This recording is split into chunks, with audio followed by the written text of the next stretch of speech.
ये गोगी भट्ट साहब की छत है सामने जी, ये दिखाएं गोगी भट्ट साहब। अगर ख्वाजा परवेज साहब की कह दें तो ज्यादा ख्वाजा परवेज साहब का, हाँ प्यार भरे दोस्त नहीं अपना आ जाते हैं अखियां उड़ीक दियां, तो ख्वाजा परवेज मैं कह सानू नहर वाले पुल ते बुला के भी उन्हीं का गाना है। जब कोई प्यार से बुलाएगा तो उनको एक शख्स याद आएगा। मैं ये कह रहा हूँ, मैं लेने चला गया गुडी डोर बच्चों के लिए। गोगी भट्ट साहब है नहीं चाहता मैं ਤੁਹਾਡਾ नाम लवां, लेकिन ख्वाजा परवेज साहब का मैं ले रहा हूं। मैं ये कह रहा हूँ कि वो मैं चला गया जी कि दो बट मेरे नाल बैठे ने, तुसी कह रहे बटा दा जिक्र ना। दो बट ते तीन लोरी है कब नहीं क्या। मैं चला गया जी कि मैं कोई बसंती रंग के ना वो कोई शर्ट लूं जाके, वो उन्होंने कहा ऑरेंज येलो वो सब गोहर बट ले जाए। सारी गुड्डी नहीं मिल रही जी, डोर नहीं मिल रही, महंगी ब्लैक में। और एक वो जो पाबंदी थी, पता नहीं भट्ट साहब मेरी बात को सेकंड कर रहे हैं, मैंने चेक किया है वो जो उन्होंने शुरू में पाबंदी लगाई थी कि वो बारकोड स्टैंप वाली गुड्डी, स्टैंप वाली डोर नहीं, वो बिल्कुल ईज कर दिया था रात से। सब खुल गया, पुरानी गुड्डी भी खोल दी, ये भी खोल दी, वो सब सप्लाई नहीं थी, ठीक है। और मैन्युफैक्चरिंग लाहौर से बाहर जो अलाउ कर दी। वैसे आज मैंने देखा है जो गुड़ियां बनी है वो भी फॉल्टी बनी है, वो सही नहीं है, फॉल्टी है। वो पेपर नहीं मिला ना हमें, जर्मन पेपर की बनती थी पहले, को शाइनी होता था, हवा स्लिप करता था। अभी रफ पेपर है, रफ पेपर के ऊपर गुड्डी बन रही है। जो गुड्डी उड़ा भी रहे हैं वो लिप्पू किस्म की है। कई जगह मुझे लगा किसी ने झाड़ू का तीले जोड़े हुए थे। मैं उसने कहा ये किस तरह की। छोटा सा फैक्टर बताऊं आपको, टेक्निकल मैं जरा कल्चर के हवाले से बात करता हूं। ये ना लोगों को यकीन नहीं था, ठीक है, अनसर्टेनिटी थी बिल्कुल, और बेयकीनी की सूरत हाल थी। जब इंप्लीमेंट होने चलेगा उनके वो बसंत तो हो रही है। इसी तरह हुआ, ये जो जितने गाने बने हैं तमाम गानों में सिर्फ गाना नहीं है लेकिन बसंत के गाने। गाना आज भी एक चल रहा, दिल हुआ वो कर, यस ठीक है जी, फरिया परवेज हर छत पे वो गाना चल रहा है, हर गाड़ी में वो गाना बज रहा है। वो गाना लेजेंड है, लेजेंड हो गया, लॉरियों को पसंद भी बड़ा है ना। एक्चुअली उसमें सत्तार खान साहब को क्रेडिट जाता है, उन्होंने वो बनवाया था गाना। अपने सत्तार खान जो जर्नलिस्ट ने नहीं वो नहीं, सेटी अपने जो वही ना, मैं कहा ये क्या कह रहे हैं आप, सत्तार साहब गाने बनवा रहे हैं। पतंगबाजी तो आपने भी बड़ी की, मैंने आज भी आपके हाथ बिल्कुल ठीक है। नहीं मैंने आज की है, लेकिन आज सुबह को हवा ही नहीं चल रही थी। अभी भी हवा नहीं है, अभी भी आपको ये वो जिसे कहते हैं लिपो किस्म की गुड़िया लिपो। और डोर क्यों इतनी भारी करा दी है भट्ट साहब अपना 35 नंबर की 36 नंबर की सारी डोर? मुझे साहब डोर का ही तो सारा रोला है। मैं तो ये कहता हूँ ये ट्रायल बसंत है, इसको थोड़ी देर के लिए आप ये एंजॉय करें कि हम दोबारा छतों पे आ गए। छतों पे आ गए, ये देखिए ना, बत्तियां नजर आ रही हैं, लोग नजर आ रहे हैं। हमें अंदरून शहर चल के जाएं, जिस मर्जी छत पे चले जाएं, आप मोर देन वेलकम है। कहीं पर भी जाके बसंत सेलिब्रेट करें, तो ये वापस आया, अच्छा, कल्चर वापस आया। मैं मोर देन वेलकम क्यों, मेरा नाम बट नहीं है। More than welcome, more than welcome यार, कहीं नहीं जा रहे, मोर देन वेलकम है। ये रौनक चाचा भतीजा रल के ना सानू जो पे हो गया मेरी चाचा ही हैं, दोनों मेरे चाचे हैं। ये रौनक जो है ये ज्यादा अंदरून की छतों पे है।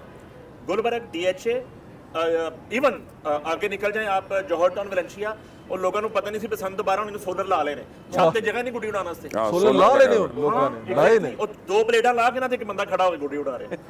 देखें बसंत की एक क्वालिटी है या पतंगबाजी की एक क्वालिटी है। ऑन अ पॉजिटिव नोट, ये दुनिया की वाहिद वो स्पोर्ट है जहाँ अमीर और गरीब जो हैं वो बराबर होते हैं।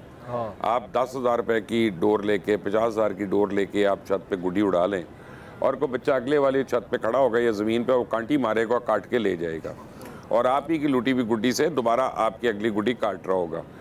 तो ये वाहिद वो खेल है जिसके अंदर अमीरी और गरीबी का फ़र्क जो है ना वो ख़त्म हो जाता है। और दूसरा जो पॉश इलाके जिनकी ये कंप्लेंट कर रहे हैं, पॉश इलाकों वालों को सो कॉल्ड नॉन पॉश इलाकों में आना पड़ता है पतंगबाजी करने के लिए।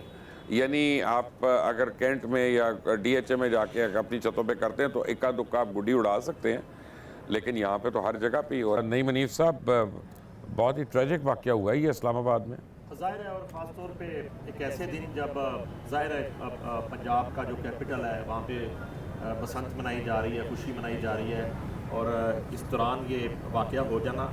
वो आपने बात की कि ये एक बुझता हुआ दिया है, लेकिन वो बुझता हुआ दिया बुझते बुझते जो है वो दर्जनों घरों के चिराग जो है वो बुझा गया है। लवाकीन के साथ बिल्कुल हम सॉलिडेरिटी भी करते हैं, इन्ना लिल्लाहि व इन्ना इलैहि राजिऊन, और ये शहादतें हुई हैं। वैसे तो नंबर ज़ाहिर है कि अभी हमें वो करना नहीं चाहिए, लेकिन दर्जनों हैं शहादतें और इसी तरह मैं तब तक नहीं लूँगा इसको जब तक वज़ीर इत्तलात या ISPR दोनों में से कोई ना मुझे दे एग्जैक्ट नंबर, तब तक मैं नंबर नहीं दूंगा आगे।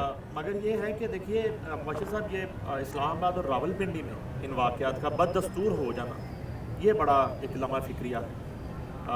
एक जो आप चेन टूटने की बात करते हैं और उनका नेटवर्क जो है वो टूटने की बात करते हैं, और ये वाक़यात का एकदम से दोबारा कंसेक्टिवली जो है वो होना, ये हमारे लिए बड़ा एक लम्हा फ़िक्रिया है। ठीक है, फ़ौज पाकिस्तान जो है वो बिल्कुल मुँह तोड़ जवाब भी दे रही हैं, ने कुर्बानियाँ भी दी हैं, हमारी शहादतें भी हुई हैं, जवानों ने शहादतें दी हैं, मगर ये है कि इस पर अभी बड़ा काम करने की ज़रूरत है। और सबसे बढ़कर इस इशू पे तमाम पार्टीज़ को ख़ास तौर पे जो है ना वो एक पेज पे आना चाहिए और यकजा होके ठीक है, मेरा ख्याल है स्वाय एक आधे के सारे इस पे ऑन बोर्ड हैं, और वो आपको पता है कि क्यों ऑन बोर्ड नहीं है। मैं तो पहले दिन से समझता हूँ कि वो पाकिस्तान के मुखालिफ पार्टी है, यानी पार्टी तो नहीं मुखालिफ, लेकिन उसके चंद एक बानी जो समेत लोग हैं वो।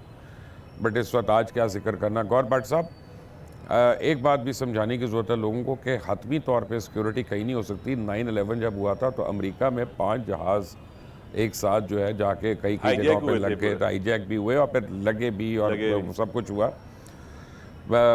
UK में जैसे हुआ था, सबवे के ऊपर एक हादसा हुआ था सारा। तो अगर आपकी यानी एक वाक़े को लेके आप अपनी सिक्योरिटी फोर्सेस की कुर्बानियों को इग्नोर नहीं कर सकते या उनके एफर्ट्स को नहीं कर सकते, तो आज लोगों को ये भी बताने की ज़रूरत है। नहीं, लोगों को ये बताने की भी ज़रूरत है, और साथ साथ लोगों को ये भी बात मेरा ख्याल हमें एजुकेट करने की ज़रूरत है कि जो जितनी भी एक्टिविटीज़ हैं उस हवाले से वो जब भी गैदरिंग करते हैं तो वो अपनी सिक्योरिटी का खुद भी कुछ मेजर्स को अडॉप्ट करें। हर चीज़ पुलिस पर या सिक्योरिटी एजेंसीज पर नहीं छोड़ी जा सकती।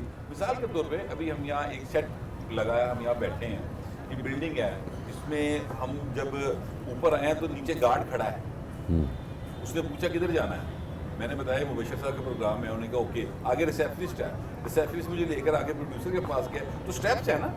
अब अगर वो बिल्कुल खुला ही होगा आने वाला कि जो मर्जी आ जाए तो फिर एक प्रॉब्लम हो जाएगा। अब वहाँ पर ये जो ये एक इतना मतलब दर्दनाक वाक़या है। सच्ची बात यह है कि जब ये खबर आई और मेरे पास वो फुटेज आई तो मैं उन फुटेज को देख नहीं पाया, नहीं देख सकता जिस कोई तरीके से वहाँ पर लाशें बिखरी हुई थी और जो सूरत हाल थी, मैं उसको बयान भी नहीं कर सकता। लेकिन यह है कि उसमें आप ये नोट कीजिए कि वहाँ पर सिक्योरिटी लैप्स था। वो शख्स पहले, एक ऐनी शाहिद ने बताया और मैंने ये सुना है कि वो बता रहा है कि वो पहले फायरिंग करता हुआ आया, उसके बाद वो अंदर गया और फिर उसने अपने आप को ब्लो अप किया। तो इसका मतलब यह है कि वहाँ पर उसको मुकाबले पे फायरिंग करके मारने वाला कोई नहीं था, वो नहीं हो सकता।